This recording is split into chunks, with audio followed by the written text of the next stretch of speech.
Hello, my name is Ellie, and if you would like to tap into the frequency of conscious awareness, welcome. My partner and I are going to be starting a channel on conscious relationships. I'm really excited about that.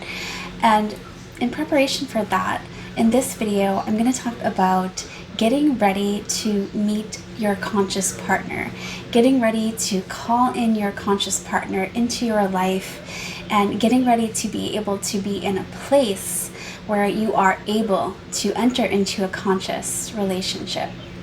And the first thing that you need to do is connect to yourself. I'm always talking about this in all types of ways, but we need to connect to that spacious silence that is us. Underneath all the thoughts, underneath all the labels that we've given ourselves, underneath all of the mind chatter and the meaning that we've given everything, there is the highest version of ourself, a self that is peaceful, whole, that feels amazing, that feels loved. And we need to connect to this person deeply before we're ready to enter into a conscious relationship. We also need to develop all of the things that we are looking externally for. We're looking externally for validation, for love, for acceptance, for respect. We need to cultivate all of these things for ourselves on our own. They're all within us. And until we do this, we will externally be searching and we will continuously fail to find these needs being met. Maybe for a short time in a relationship, you can have an illusion of this happening, but it just is not going to happen until you yourself cultivate all of these feelings of being lovable, loving yourself, developing an open relationship with yourself in which you trust yourself and respect yourself. You must develop these things before you can enter into a conscious relationship and be able to experience these things, because relationships are a mirror.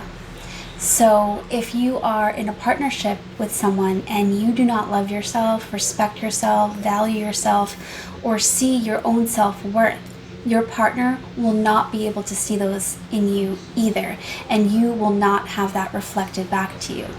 We have to cultivate these things on our own.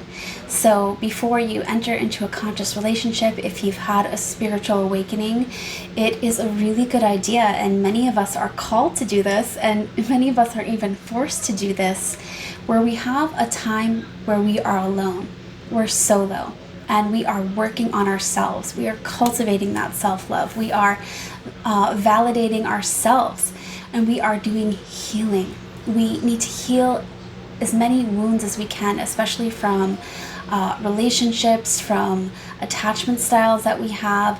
Learn about this, do inner child work. I do have a video on inner child work if you want to check that out. But the more that we are healing, the more we're going to be able to easily enter into a conscious relationship and really be able to stay conscious. Because the more wounds that we have, the more that we're triggered, and when we're triggered, we actually lose consciousness for a moment, and the ego, the pain body, completely takes over.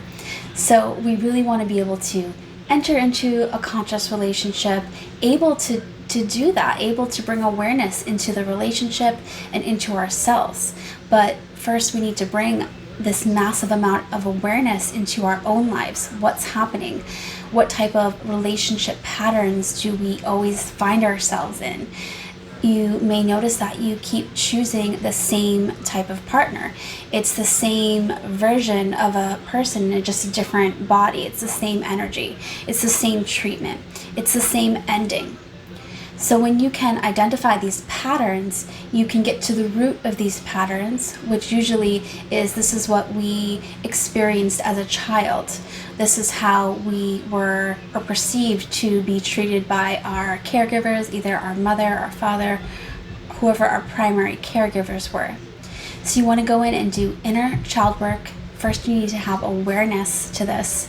So there's a lot of time, a lot of necessary alone time, because all of these things that I'm talking about can only happen on your own, not with a partner. So if you would like to enter into a conscious relationship and you would like to manifest this, bring this into your world, first, get yourself right. Learn to love yourself, respect yourself, stop bulldozing over your feelings.